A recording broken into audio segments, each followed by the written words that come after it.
আমি একজন নবমুসলিম নারী, আমার বাবা মা হিন্দু অবস্থায় মারা গেছেন, আমি কি তাদের জন্য দোয়া করতে পারবো? আজকাল মেয়েরা শ্বশুর শাশুড়ির সাথে একসাথে থাকতে চায় না, এ ব্যাপারে ইসলাম কি বলে? প্রশ্ন হলো, ঘর জামাই থাকা যাবে কিনা? মোবাইলে বিবাহ হয়েছে, স্বামী বিদেশে আছেন, প্রায় 2 বছর হয়ে গেছে, এখন স্ত্রী চাইতেছেন স্বামী ছেড়ে অন্যত্র বিবাহ বসতে, এটা কি সঠিক হবে কিনা? এরপরে প্রশ্ন হলো, স্ত্রীর যদি নেশা পরিমাণ স্বর্ণ বা সম্পদ থাকে, তাহলে সে সম্পদের জাকাত কি স্বামীর টাকা থেকে পরিশোধ করতে হবে নাকি স্ত্রীর সম্পদ থেকে জাকাত পরিশোধ করতে হবে? অনেকগুলো প্রশ্ন আছে আমাদের বোনদের, মাশাআল্লাহ। আমি চেষ্টা করছি প্রশ্নগুলোর উত্তর দেওয়ার জন্য। আমার প্রশ্ন হচ্ছে, কিভাবে একজন ভালো মুসলমান হওয়া যায়? মাশাআল্লাহ, খুব সুন্দর এবং চমৎকার একটা প্রশ্ন। আমরা সবাই মুসলমান, নামে মুসলমান, সবাই ভালো মুসলমান না। আল্লাহর খাতায় মুসলমান কতজন, এটা নিয়ে সন্দেহ আছে। ভালো মুসলমান না হলে সে আল্লাহর খাতায় মুসলমান হতে পারবে না। ভালো মুসলমান না হলে সে মুসলমান হয়ে জান্নাতি হতে পারবে না সরাসরি প্রথম চান্সে। ভালো মুসলমান না হলে সে কখনো আল্লাহর প্রিয় বান্দা হতে পারবে না। ভালো মুসলমান হওয়ার জন্য কয়েকটি বিষয় লাগবে। নাম্বার 1, ইমানটা বিশুদ্ধ থাকতে হবে। ইমানটি কি থাকতে হবে? বিশুদ্ধ থাকতে হবে। আপনাদের এই এলাকাতে, চট্টগ্রামে বিশেষ করে, আমাদের অনেক মুসলমান ভাইয়েরা আছেন, অনেক মুসলমান বোনরা আছেন, সন্তান হয় না, আল্লাহর কাছে দোয়া করে ঠিক আছে, কিন্তু আবার মাজারেও যায়, যে মাজারে কিছু মান্নত করে, কিছু টাকা পয়সা দেয়, মাজারে গিয়ে অনেকে সেজদা দেয়, অনেকে মাজারে যিনি শুয়ে আছেন তার কাছে বলে, বাবা আমাকে একটা ছেলে দিও, আমার একটা ছেলে সন্তান দরকার। আছে না না এগুলা? সাথে সাথে ইমান নষ্ট হয়ে যাবে, সাথে সাথে ইমান নষ্ট হয়ে যাবে।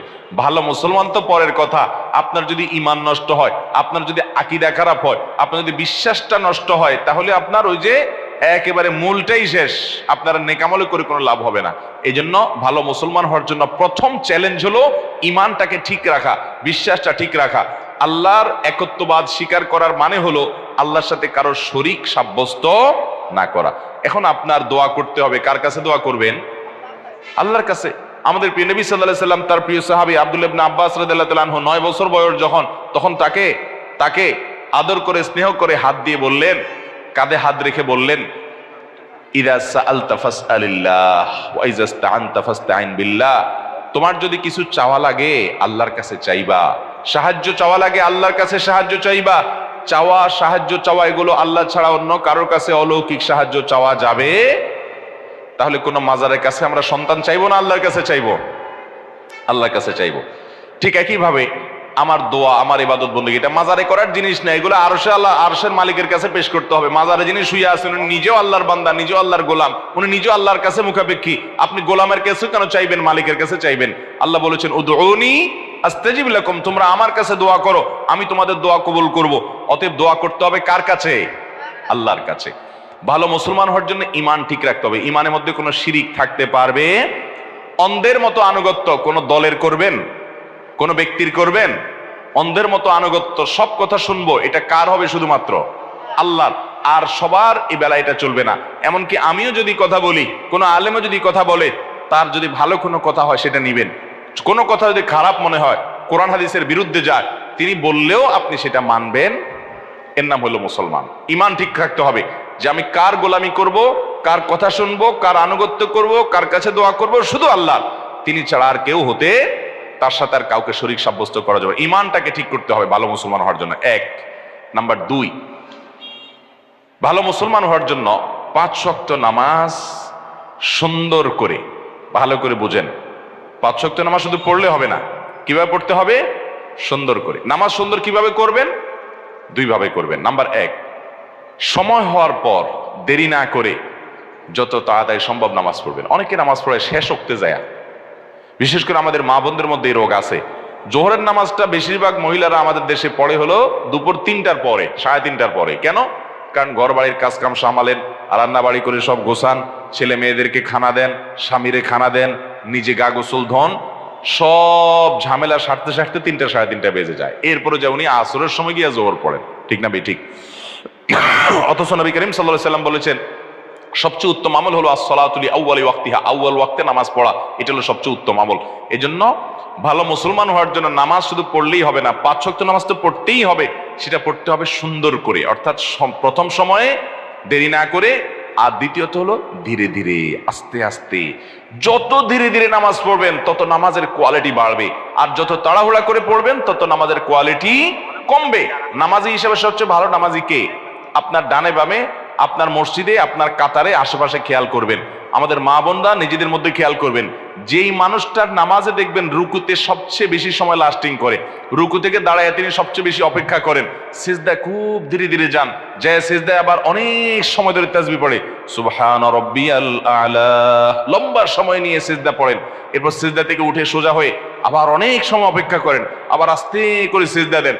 এভাবে নামাজের কাজগুলো যে যত আস্তে আস্তে করবে তার নামাজের ওজন, নামাজের মূল্য, নামাজের ওয়েট তত বেশি হবে। এই জন্য ভালো মুসলমান হওয়ার জন্য ইমানটাকে বিশুদ্ধ করতে হবে, ইমান বিধ্বংসী বিষয় থেকে বাঁচতে হবে। অনেক মুসলমান ইমান আনার পরে এমন কথা বলে ইমান চলে যায়। আল্লাহর আইনের বিরুদ্ধে, আল্লাহর বিধানের বিরুদ্ধে যদি কেউ বলে, সেটা আমার পছন্দের দলও যদি বলে, মানা যাবে? ইমান চলে যাবে, সোজা কথা। তাগুতকে যদি আপনি বন্ধু বানান, ইমান চলে যাবে। অতএব ইমান ঠিক করতে হবে, এক। দুই নম্বর হলো নামাজ ঠিক করতে হবে। ভালো মুসলমান হলে কি করতে হবে? নামাজ ঠিক করা মানে দুইটা বলেছি, এক হলো সময় মতো পড়বেন দেরি না করে, আর দ্বিতীয়ত হলো ধীরে স্থিরতার সাথে পড়বেন। ঠিক করবেন তো ইনশাআল্লাহ? আচ্ছা, 3 নম্বর কাজ হলো ভালো মুসলমান হওয়ার জন্য উপার্জন থাকতে হবে হালাল। উপার্জন কি থাকতে হবে? হালাল। আমাদের মা বোনরা আছেন এখানে, আপনাদেরকে বলছি, আপনারা আপনাদের স্বামীদেরকে, বাবাদেরকে, সন্তানদেরকে উৎসাহ দিবেন। আপনারা যদি সঠিক হয়ে যান তাহলে আল্লাহর জমিনে সব সোজা হয়ে যাবে। আপনারা যদি আপনাদের সন্তানদেরকে বলেন, বাবারা হালাল উপার্জন করে নিয়ে আসবা, প্রয়োজনে ডাল ভাত খেয়ে বেঁচে থাকবো, গোশ মাছ খাবো না, কিন্তু হালাল উপার্জন করবা বাবা। অন্যের ছেলে মেয়েরা বিল্ডিং হাঁকায়, গাড়ি হাঁকায়, টাকা পয়সা চকচকে দেখা যায়, আমার দরকার নাই বাবা, হালাল যদি করতে পারো, ব্যবসা বাণিজ্য করে আলহামদুলিল্লাহ করো, আর না হলে আমার দুর্নীতি করে ঘুষ, চুরি, ডাকাতি, এই সমস্ত মানুষের হক নষ্ট করে পয়সা আনবা না, আমরা কষ্ট করে থাকবো। এটা যদি আপনি করতে পারেন, আপনি ভালো মুসলমান হতে পারবেন। এটা খুব কঠিন কাজ, কিন্তু নামাজ পড়াও সোজা, ইমান রাখাও সোজা, রোজা রাখাও সোজা, পর্দা করাও সোজা, কোরআন তেলাওয়াত করাও সোজা, ওয়াজ শোনাও সহজ। এই যুগের সবচেয়ে কঠিন কাজ হলো আমার উপার্জনটা সব টন টন করে বাজবে। বাজা বুঝেন? এত হালাল হবে যে সেখানে কোনো ভেজাল থাকবে, চেষ্টা করা যাবে না ইনশাআল্লাহ। এটা মুশকিল হলো কি জানেন? এটা করতে গেলে যুদ্ধ করা লাগে নিজের সাথে, কারণ আশেপাশে সবাই 2 নম্বর পথে টাকা পয়সা কামায় আঙ্গুল ফুলে কলা গাছ হয়ে যায়। এটা দেখে আপনার মা বাপ বলবে, আপনার স্বামী, আপনার স্ত্রী বলবে, আপনার বন্ধু বান্ধব বলবে, ছেলে মেয়ে বলবে, তুমি কি করো, আর দুধ করো, পরে আল্লাহকে রাজি করে নেওয়া যাবে। এগুলো ভুল। ভালো মুসলমান হওয়ার জন্য উপার্জন হারাম, এটা থেকে বেঁচে হালাল উপার্জন থাকতে হবে ইনশাআল্লাহ। হালাল উপার্জন না থাকলে কোনো ভালো মুসলমান হওয়ার কোনো সুযোগই নেই, দোয়াই কবুল হবে না, সোজা কথা। ওই শরীরই জান্নাতে যাবে। নবী সাল্লাল্লাহু আলাইহি ওয়াসাল্লাম বলেছেন যে শরীর হারাম দ্বারা গঠন হয়েছে। এই জন্য চ্যালেঞ্জ নিতে হবে মুসলমান যুবকদেরকে, যুবতীদেরকে, সবাইকে, যে আমরা হারাম আমাদের শরীরে প্রবেশ করাবো।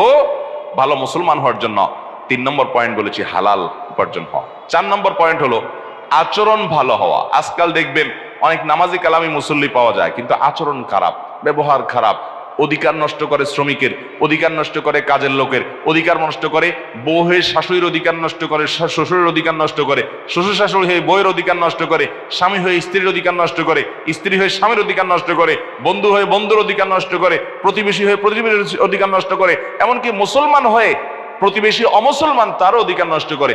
প্রতিবেশী অমুসলমান হলে তার অধিকার আছে না নাই? কিরকম অধিকার জানেন?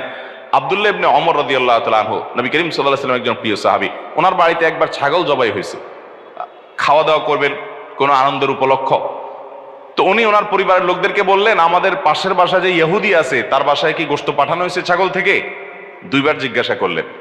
তখন বাসার লোকরা বলল, না, পাঠানো হয়নি। তখন তিনি বললেন, আমি তো নবী করিম সাল্লাল্লাহু আলাইহি ওয়াসাল্লামের কাছ থেকে শুনেছি যে প্রতিবেশীর অধিকার এত বেশি যে জিবরিল বারবার নবী সাল্লাল্লাহু আলাইহি ওয়াসাল্লামকে প্রতিবেশীর ব্যাপারে সাবধান করতে করতে নবী সাল্লাল্লাহু আলাইহি ওয়াসাল্লাম বলেছেন, আমার তো আশঙ্কা হয় কখন না জিবরিল এসে বলে যে তোমার মরার পর তোমার সম্পদে ভাগ পাবে প্রতিবেশী। এই কথা বলে কিনা আমি সে আশঙ্কায় ছিলাম। মানে এত প্রতিবেশীর হক। এমনকি অমুসলমান হলেও ইহুদির চাইতে বড় শত্রু মুসলমানদের আর কেউ না। আল্লাহ কোরআনে বলেছেন, লা তাজিদান্না আশাদ্দান নাসি আদাওয়াতান লিল্লাযিনা আমানু আল ইয়াহুদ, ঈমানদারদের জন্য সবচেয়ে বেশি শত্রু পাবো তোমরা ইহুদিদেরকে। সেই ইহুদিও যদি আমার প্রতিবেশী হয়, আমার গ্রামের হয়, আমার পাশের বাড়ির হয়, বসবাস করে, তার প্রতি শুধু সদাচরণ করা না, তার বাসায় হাদিয়া পাঠানো, খাবার পাঠানো, এটা শিক্ষা আমাদেরকে ইসলাম দিয়েছে। ঠিক না বেঠিক? তাহলে ভালো মুসলমান হতে হলে মুসলমান তো বটেই, অমুসলমানের সাথে সুন্দর আচরণ, ভালো আচরণ করতে হবে। আর মুসলমান যারা আছেন, আত্মীয় স্বজন, বাবা মা, সবার প্রতি সদাচরণ করা, তার কারো সাথে ব্যবহার খারাপ না করা, সবার হক আদায় করা, এটা ভালো মুসলমান হওয়ার জন্য জরুরি। তাহলে 4 নম্বর শর্ত বলেছি আখলাক বা আচরণটা ভালো হওয়া। এই 4টা কাজ যদি আপনি ঠিকঠাক মতো করতে পারেন ইনশাআল্লাহ, এর পাশাপাশি হারাম কাজ থেকে বেঁচে থাকবেন, মৌলিক ফরজ বিধানগুলো মেনে চলবেন, ইনশাআল্লাহ আপনি ভালো মুসলমান হয়ে যাবেন। ওইটাকে আমরা 5 নম্বর পয়েন্ট বললাম। আমরা আবারও বলি, 1 নম্বর ইমানটাকে শুদ্ধ করবেন, শিরিক মুক্ত ইমান আনবেন।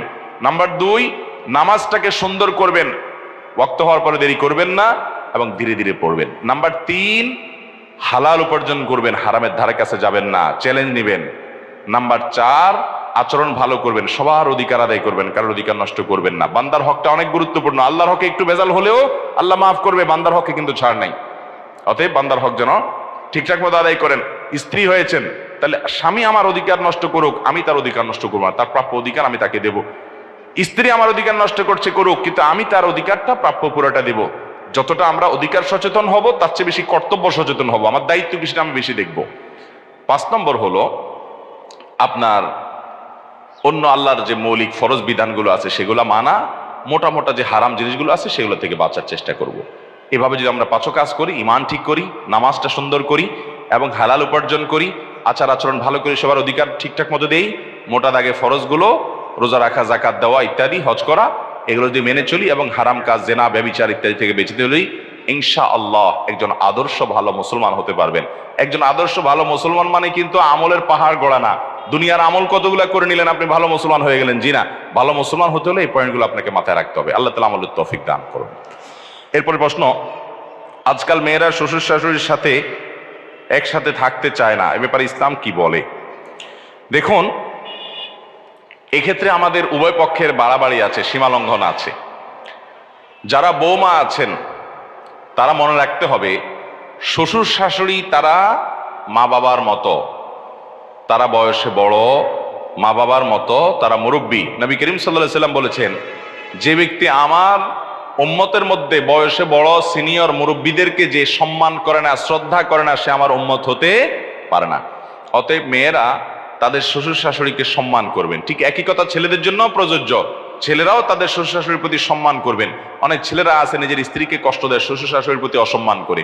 ঠিক একই কথা মহিলাদের জন্য প্রযোজ্য, অনেক মহিলা আছে নিজের শ্বশুর শাশুড়িকে কষ্ট দেয়। মনে রাখবেন, শ্বশুর শাশুড়িরা তারা আগের জেনারেশন, তারা আগের যুগের মানুষ, তাদের অনেক অযৌক্তিক কথা তারা বলতে পারে, অযৌক্তিক কাজ বলতে পারে, তারা আপনার মতো বুঝবে না, এত স্মার্ট হবে না। আপনি আবার যখন বৃদ্ধ হবেন, আপনার ছেলেমেয়েরা অনেক আপডেটেড হবে, তাদের কাছে আপনি এরকম খ্যাত খ্যাত টাইপ হবেন, এটা কিন্তু মাথায় রাখেন। তারা কিন্তু আপনার চাইতে অনেক স্মার্ট হবে, আপনার অনেক কিছু তাদের কাছে হাস্যকর মনে হবে, অযৌক্তিক মনে হবে। তাদের কাছে আপনি তখন কেমন আচরণ করেন, আশা করেন? তারা আপনাকে তুচ্ছ তাচ্ছিল্য করুক, ছোট করুক, হেয় করুক, ঠাট্টা করুক, বিদ্রুপ করুক, হাসাহাসি করুক, এটা কোনো মা বাপ চাইবে? যদি না চান, তাহলে আপনি আপনার শ্বশুর শাশুড়ি, আপনার মা বাবার প্রতি সেরকম আচরণ করেন এবং ভালো আচরণ করেন। বিশেষ করে আমাদের বাংলাদেশের প্রেক্ষাপটে যৌথ ফ্যামিলিতে বেশিরভাগ পরিবারগুলো থাকে, এবং ইসলামও এই কথা বলে যে বৃদ্ধ মা বাবা যারা থাকবেন তারা তাদের ছেলে মেয়েদেরকে যেরকম স্নেহ করার তাদের ইচ্ছা আছে, সন্তানদেরকে স্নেহ করার ইচ্ছা আছে, ঠিক একইভাবে নাতিপুতিদেরকে আদর করার ইচ্ছা আছে। শ্বশুর শাশুড়ির সে অধিকার যেন নষ্ট না হয়, সেটাও আদায় করার চেষ্টা করতে হবে।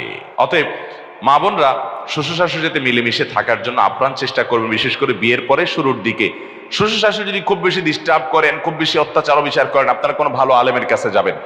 নিজে নিজে ডিসিশন না নিয়ে পুরো অবস্থার বিবরণ করে ওই আলেম যদি আপনাকে পারমিট করেন যে হ্যাঁ, এই অবস্থায় আপনি আপনার দিন রক্ষার জন্য আপনি আলাদা হতে পারেন, তারপরেও আপনি শ্বশুর শাশুড়ির প্রতি আন্তরিকতা থাকবে, তাদের কাছে যাওয়া আসা করবেন, নিজের ছেলে মেয়েগুলোকে নিয়ে যাবেন আদর করার জন্য, তাদেরকে নিয়ে আসবেন, যেভাবে হোক তাদের সাথে সম্পর্ক আপনাকে রাখতেই হবে।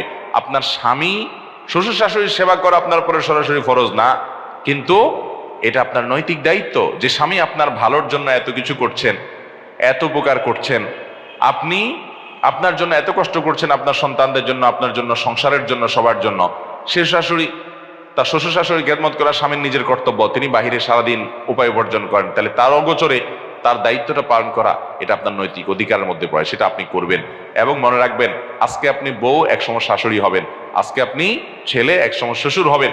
অতএব আপনার পরবর্তীর কথা মাথায় রেখে আপনার পরবর্তী জেনারেশনের কাছে যে আচরণ আশা করবেন, আপনি সে আচরণ তাদের সাথে করবেন। তবে যদি এমন হয় ছেলে মেয়েদের পড়ালেখার জন্য ছেলেটা ঢাকায় থাকে, চট্টগ্রাম শহরে থাকে, তার চরিত্র হেফাজতের জন্য স্ত্রী কাছে থাকা দরকার, বিয়ের উদ্দেশ্য সেটা, তাহলে মা বাবারও মনে রাখা উচিত যে তাদেরকে তাদের সাথে থাকতে দেওয়া উচিত, বাধা দেওয়া উচিত না সারা জীবন। অনেক মা বাবা আছে বৌমাকে মোটেই ছাড়তে চায় না, এমনকি কাজের মহিলা বানায় রাখে, এটা ঠিক না।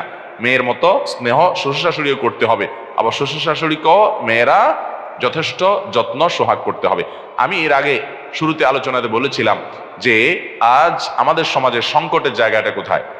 ডক্টর খন্দকার আব্দুল্লাহ জাহাঙ্গীর বলতেন, আমরা সবাই অধিকার সচেতন, আমরা কেউ কর্তব্য সচেতন না। আমি কর্তব্য সচেতন হতে হবে ভালো মুসলমান হতে হলে। আমি চেষ্টা করব আমার দায়িত্বকে আমি সেটা আদায় করব। শ্বশুর শাশুড়ির কোনো হক নষ্ট করবোই না, বরং আমি আরো বেশি বেশি করবো তাদের জন্য। উনি উল্টাপাল্টা করছে, ওনারটা উনি আল্লাহর কাছে বুঝে পড়াবে, তার জন্য তো আমার অপরাধ নাই, আমি সবর করব। আর একই কথা শ্বশুর শাশুড়ির জন্য প্রযোজ্য, যে আরেক ঘরের মেয়ে, আরেকজনের সন্তান, সে আমার ঘরে পুত্রবধূ হয়ে আসছে, তাকে আমি স্নেহ দিব, মমতা দিব, জুলুম করব না, অবিচার করব না, কাজের মেয়ে হিসেবে ট্রিট করব না, আমি স্নেহ আদর করে বড় করে তুলবো, এই চেষ্টা তার থাকবে। যদি সে অন্যায় করে, সে আল্লাহর কাছে বুঝে থাকবে, তাহলে ইনশাআল্লাহ শান্তি আসবে এবং ভালো পরিবার হবে। আমাদের আজকাল বোনরা বিশেষ করে শ্বশুর শাশুড়িকে সহ্য করতে পারেন না, এটা একটা ব্যাপক আকার ধারণ করেছে। একটা সময় আমাদের দেশে শাশুড়ি ননদরা বৌমাদের উপরে জুলুম বেশি করতো, এখন বৌমাদের পাওয়ার একটু তুলনামূলক আস্তে আস্তে বেশি হচ্ছে, এখন শাশুড়িরা বরং দৌড়ের উপরে থাকে বউদের অত্যাচারে, ঠিক না ভাই? ঠিক, দিন আস্তে আস্তে ঘুরতেছে। তো মনে রাখবেন, একজন ভালো মুসলমান হতে হলে তাকে সর্বাবস্থায় তাকে অন্যের অধিকার পরে তাকে সচেতন হতে হবে যে তার অধিকারগুলো কি কি। আল্লাহ তাআলা আমাদের সবাইকে নিজের প্রাপ্য, নিজের অধিকারের ব্যাপারে সচেতনতার চাইতে অন্যের অধিকার কি আছে আমার কাছে, সে ব্যাপারে সচেতন হওয়ার তৌফিক দান করুন। তাহলে বৌমারা শ্বশুরের সাথে মিলেমিশে থাকবেন এবং যথাসম্ভব নাতি নাতনিদেরকে তাদের আদর করতে ইচ্ছা করে সেটা সুযোগ দিবেন। অনেক কিছু উল্টাপাল্টা হলেও যথাসম্ভব হজম করবেন, কিন্তু পর্দার অসুবিধা হয়, কোনোভাবে পর্দা করা যায় না, একেবারে জটিল পরিস্থিতি, আল্লাহর বিধান লঙ্ঘন হয়ে যায়, অথবা স্বামী তার চরিত্র হেফাজত হয় না, বেচারা চাকরির জন্য দূরে থাকতে হয়, তার কাছে না থাকলে তার চরিত্র নিয়ে টানাটানি হয়, তাহলে সেক্ষেত্রে শ্বশুর শাশুড়িকে সাথে নিয়ে যেতে বলে ভালো। যদি তারা যেতে না চান, তাহলে দূরে যদি যাওয়াও লাগে, তাদেরকে বোঝানো যে আম্মা এই জন্য যাইতে হচ্ছে, আব্বা এই জন্য যাইতে হচ্ছে, এবং তাদেরকে আস্থায় রাখার চেষ্টা করা, বেয়াদবি না করা। শাশুড়িদেরও মানসিকতা থাকতে হবে যে সংসার বড় হয়ে গেলে নাতি নাতিদের পড়ালেখার জন্য শহরে যাওয়া লাগতে পারে, ছেলের সাথে থাকা লাগতে পারে, ছেলের চরিত্র হেফাজত করা অনেক বড় ব্যাপার, বিদায় সেই সহযোগিতা শ্বশুর শাশুড়িকেও করতে হবে। আল্লাহ আমাদেরকে বোঝার তৌফিক দান করুন। আমি একজন নবমুসলিম নারী, আমার বাবা মা হিন্দু অবস্থায় মারা গেছেন, আমি কি তাদের জন্য দোয়া করতে পারবো? দরকারি প্রশ্ন। আমাদের এই বোন নবমুসলিম, ইসলামে এসেছেন, আল্লাহ তাআলা তাকে ইসলামের উপরে অটল অবিচল থাকার তৌফিক দান করুন।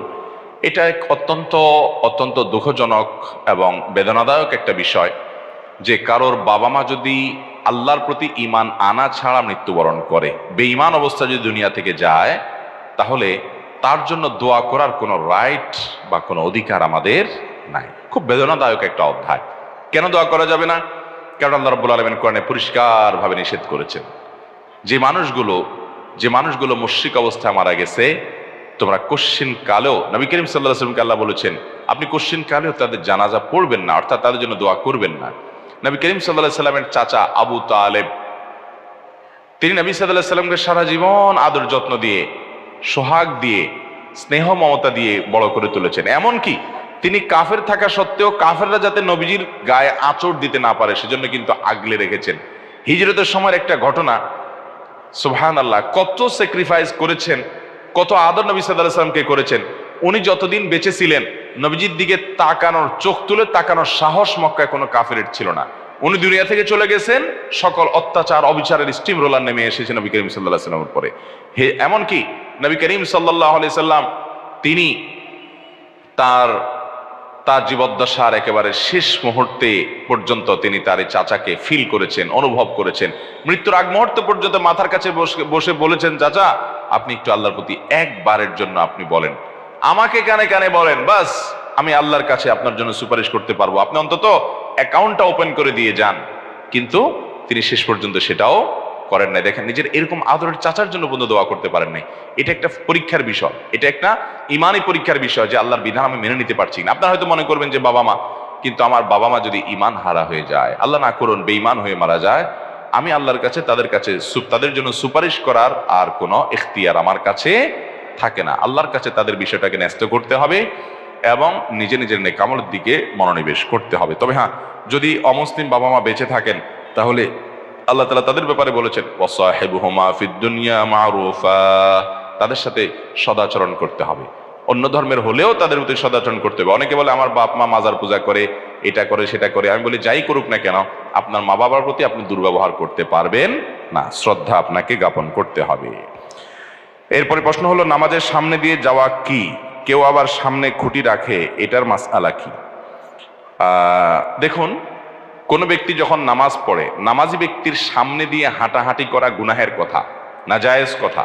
এটা করলে গুনাহ হয়, কারণ নামাজি ব্যক্তির নামাজের মনোযোগে ব্যাঘাত সৃষ্টি হয় হাঁটাহাঁটি করলে।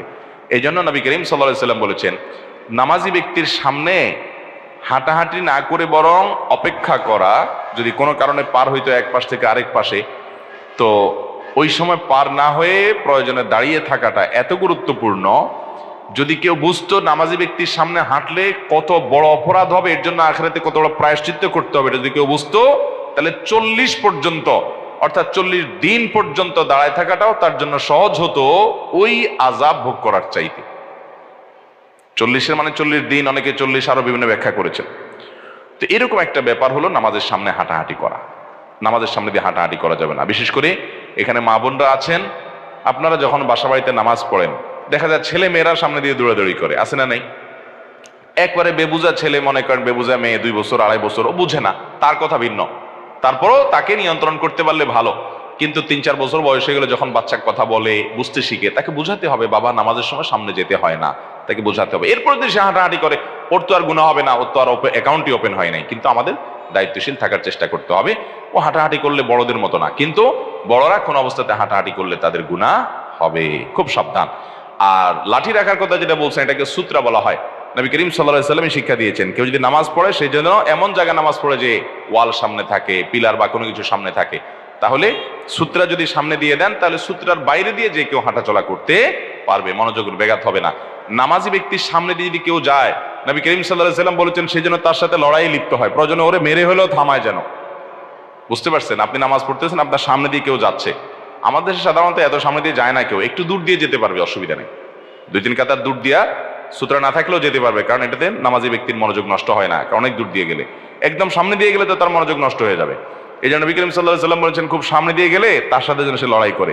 এই লড়াই করা মানে হলো তার জন্য বাধা দেয়, অন্তত হাত দিয়ে ইশারা দিয়ে হলো যেন বাধা দেয়। আমি মদিনাতে একবার মসজিদে নববীতে দেখেছি, কি বলে এটাকে, রিয়াজুল জান্নাতে এক আরাবিয়ান নামাজ পড়তেছে, সামনে দিয়ে রিয়াজুল জান্নাত তো কিয়ামতের ময়দানের মতো, একজনের গায়ে একজন উঠে, এরকম অবস্থা, ছোট্ট জায়গা, অনেক মানুষ। তো তার সামনে দিয়ে এরকম যাচ্ছে, লোকটা প্রথমে এরকম নামাজের মধ্যে আছে, হাত বাড়াই দিছে, মানে বুঝাইতেছে আমি নামাজে আছি, হাত বাড়ায়া আবার হাত বেঁধে নামাজ পড়তেছে। লোকটা তারপরেও ওটা পাত্তা দেয় নাই, আবার সামনে দিয়ে যাওয়া ধরছে। এই দ্বিতীয়বার যখন বাধা দিছে, এবার আরো জোরে ধাক্কা দিছে, লোকটা আবার যাওয়ার চেষ্টা করছে। এরপরে দেখলাম যে এরকম জামার কলাটার মোচড় করে ধরে একটা টান দিল, পড়ে গেল লোকটা, নামাজের মধ্যে কিন্তু সব, ওই লোক কিন্তু নামাজ পড়তেছে।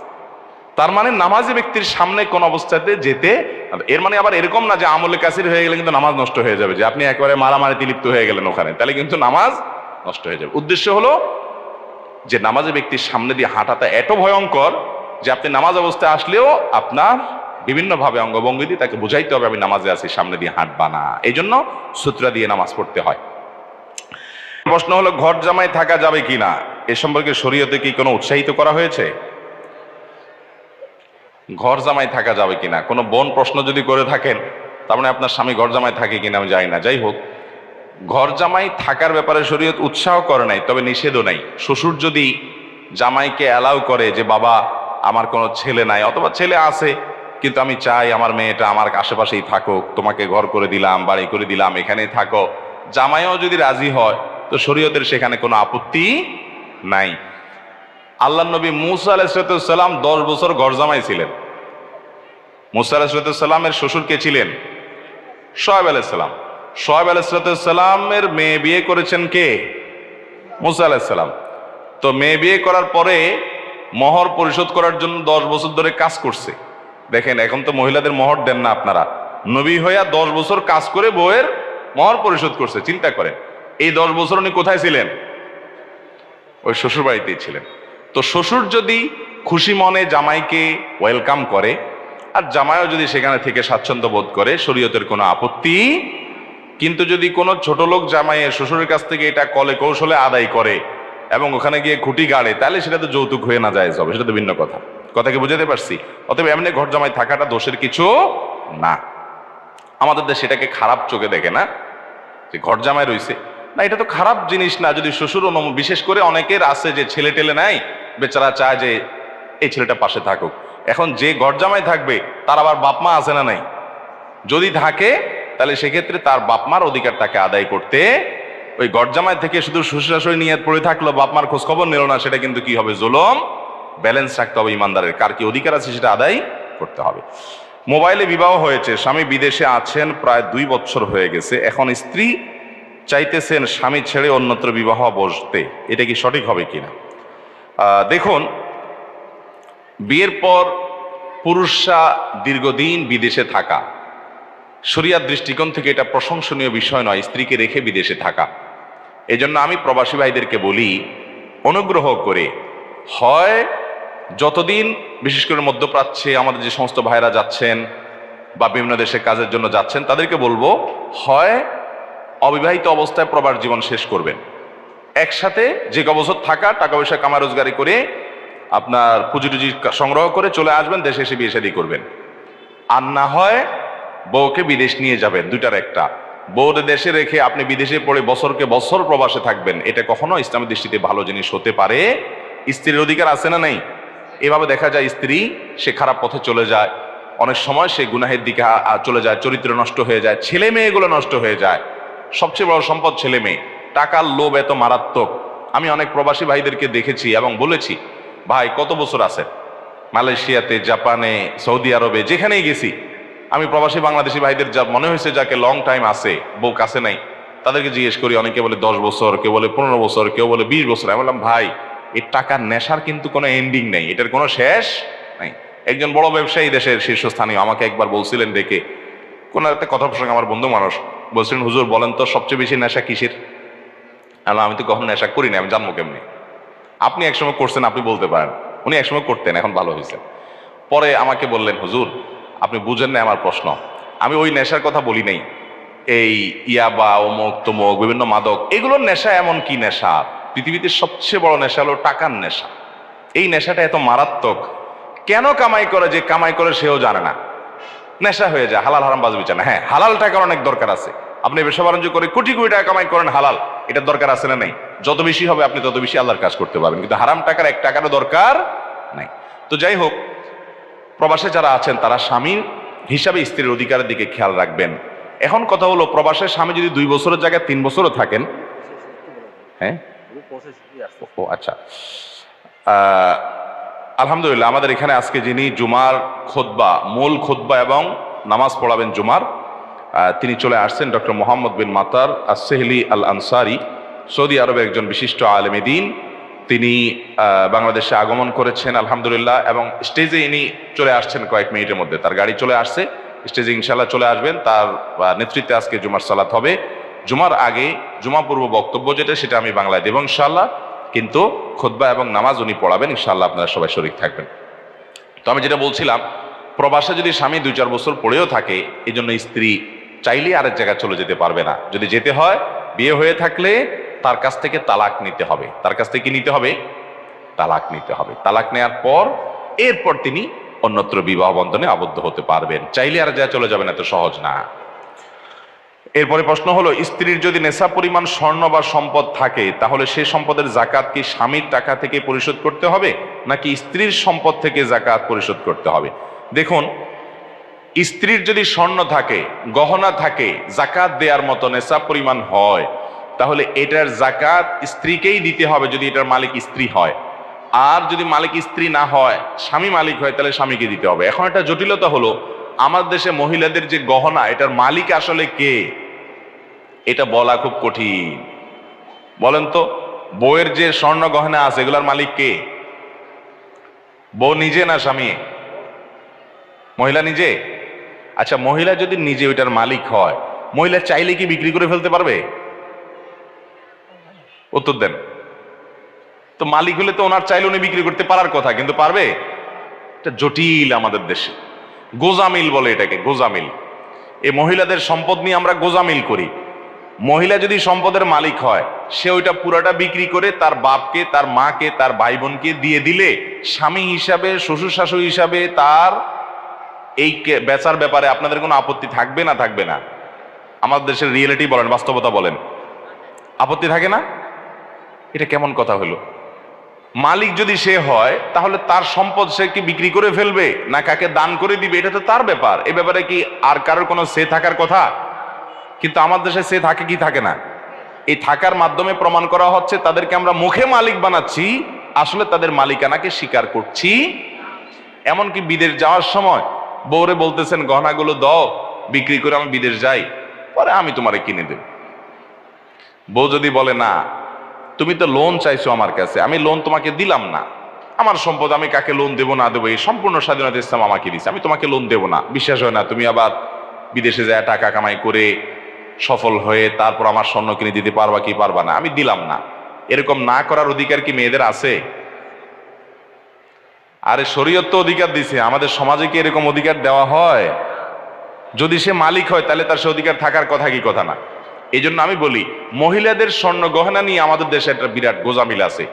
এই অর্নামেন্ট গুলার মালিক আসলে বেচারীরা কিনা, আমরা মুখে বলি, বাস্তবে তাদেরকে সেটার মালিক বানায় না। এটার জন্য আমি বলি, শুনেন, স্বামী হিসাবে আপনি স্ত্রীকে গহনা দিলে হয় পরিষ্কার করে বলে দিবেন, এটা তোমাকে আমি গিফট দান করে দিয়ে দিলাম, হাদিয়া দিলাম, উপহার দিলাম, আর মোহর হিসাবে দিলে এটা তো তার প্রাপ্য অধিকার, এটা তুমি মালিক। এরপরে সে এটা যা খুশি তা করবে, সেই অধিকার তাকে দিতে হবে। তাহলে এই স্বর্ণের জাকাত ওই মহিলাকেই দিতে হবে, যেহেতু তিনি মালিক। আরেকটা হতে পারে যে আপনি বিদেশ গেছেন, বউয়ের জন্য 2-4-5 ভরি স্বর্ণ কিনছেন, 10 ভরি স্বর্ণ কিনছেন, এখন বউকে সেটা দিচ্ছেন আপনি। আবার আপনার যখন দরকার হবে জমি জমা কিনবেন বা বিদেশে যাবেন, তখন আবার বিক্রি করে ফেলবেন, এরকম উদ্দেশ্য আপনার যদি থাকে, তাহলে স্ত্রীকে দেওয়ার সময় বলবেন, এটা তোমাকে দিলাম, তুমি ব্যবহার করো, মালিক আমি, যখন ইচ্ছে তখন বিক্রি করে ফেলবো। এরকম বললে বউ বলবে, তাহলে এটা দেওয়ার দরকার কি, আর তোমার স্বর্ণই দরকার নাই আমার। এই জন্য পুরুষরাও গোজামিল করে, মনে একটা রাখে বাইরে আরেকটা বলে, চিটারি করে, বলে তোমাকে দিয়ে দিছি গো, তুমি ব্যবহার করো, আসলে বিক্রি করে ফেলবে চান্স পাইলে। এই 2 নম্বরই পুরুষরা করে, কি করে না? ইসলাম কিন্তু লেনদেনের ক্ষেত্রে পরিষ্কার হতে বলে, একদম পরিষ্কার হতে হবে, হোক সে স্ত্রী হোক সে বাবা মা। এই একই সমস্যা প্রবাসীদের বাবা মার সাথেও হয়। বিদেশ থেকে টাকা পাঠায়, বাপে জমি কিনে, আব্বা আব্বা আপনার নামে নেন, আপনার নামে নেন, কিন্তু উদ্দেশ্য হলো আমার জমি আপনার নামে রাখেন আর কি, বাপরে খুশি করে। এরপরে বাপ মা মরার পরে ছোট ভাই বোন এসে বলে, বাপের নামে জমি যেহেতু ভাগ আমরাও পাবো। বেজাল লাগে, লাগে কি লাগে না? এই জন্য লেনদেনের মধ্যে কোনো ধানাই পানাই, কোনো ছলছাতুরি, কোনো ঝাপসা রাখা উচিত না।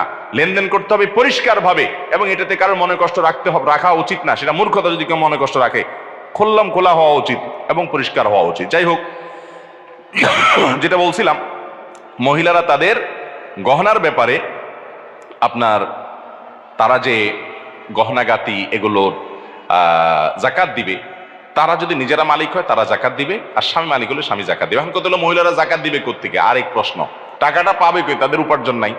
এটার উত্তর হলো, মহিলাদেরকে মহরের মাধ্যমে টাকার মালিক শরীয়ত বানাইছে না বানাই নাই? এখন মহিলা যদি নিজের মহরের টাকা নিজে না নেয়, স্বামীরে মাফ করে দেয়, তো সে নিজের পানি যে কুড়াল দিছে। মহিলাকে বাবা মায়ের পরিত্যক্তের সম্পদ ইসলাম অধিকার দিছে না দেয় নাই?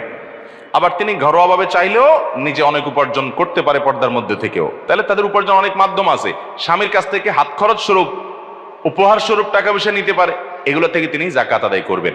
আর যদি এগুলো তার না থাকে, স্বামীকে রিকোয়েস্ট করেন, স্বামী তার হয়ে জাকাত আদায় করেন, তাতেও আদায় হয়ে যাবে, কিন্তু তাকে জানাবে যে ঠিক আছে তোমার গহনা জাকাত আমি দিয়ে দিলাম। স্বামী স্ত্রীর মধ্যে আমাদের দেশে আলহামদুলিল্লাহ বন্ডিং বোঝাপড়া থাকে বেশিরভাগ ফ্যামিলিতে। স্বামী বললো ঠিক আছে আমি তোমার স্বর্ণের জাকাত দিয়ে দিলাম, বা স্বামীকে বললো আমার জাকাতটা তো আসছে দিয়ে দিও, স্বামী দিয়ে দিল, তাতেও আদায় হয়ে যাবে।